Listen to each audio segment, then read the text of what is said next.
Je désire avoir un enfant. Comment puis-je connaître mes jours les plus fertiles?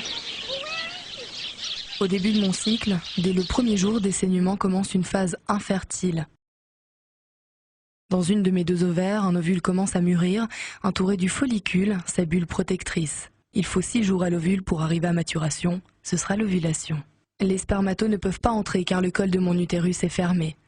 Ils restent dans le vagin et meurent après 1 à 3 heures à cause de l'acidité vaginale. Cette infertilité est variable selon les femmes, elle dure entre 5 et 10 jours.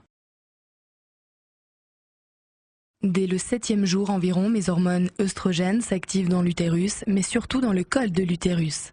Conséquence, le col s'ouvre et un véritable élixir de vie est produit.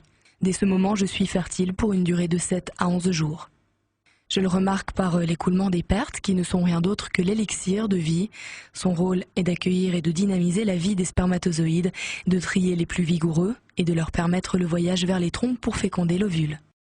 Les spermatos peuvent se nicher jusqu'à 6 jours dans les cavités du col de mon utérus. Durant ces 6 jours, ils montent au compte-gouttes pour chercher mon ovule. Les spermatos qui passeront juste à temps le trouveront. À gauche ou à droite? Nul ne sait de quel côté l'ovulation a lieu. J'ovule lorsque l'élixir de vie atteint sa meilleure qualité. Les spermatos avancent toujours et le grand rendez-vous est pour cette fois-ci. Le follicule éclate. Cette bulle protectrice se métamorphose en corps jaune et fait augmenter la température de mon corps. Ça y est, mon ovule ferme tout accès car un spermato a réussi à le féconder. C'est la joie complète car il va vivre. XY donne un garçon et XX une fille. Mon ovule fécondé va s'installer dans l'utérus, une auberge tout confort. Devenu embryon, il m'envoie une hormone HCG, qui est comme un soleil d'amour. Ma grossesse a commencé.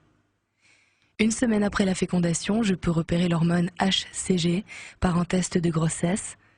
Par ma propre observation, je l'apprends en voyant que la hausse de la température continue et par l'absence des règles. Avec mes 12 semaines de vie, mon bébé entend déjà ma voix et celle de son papa. Le lait maternel est la meilleure alimentation pour mon bébé. Pendant les 3 premiers mois, si je l'allaite totalement, je n'ai pas d'ovulation. Je ne peux donc pas tomber enceinte. Certaines femmes restent infertiles 6 mois, 1 an, ou même davantage, grâce à l'allaitement intense.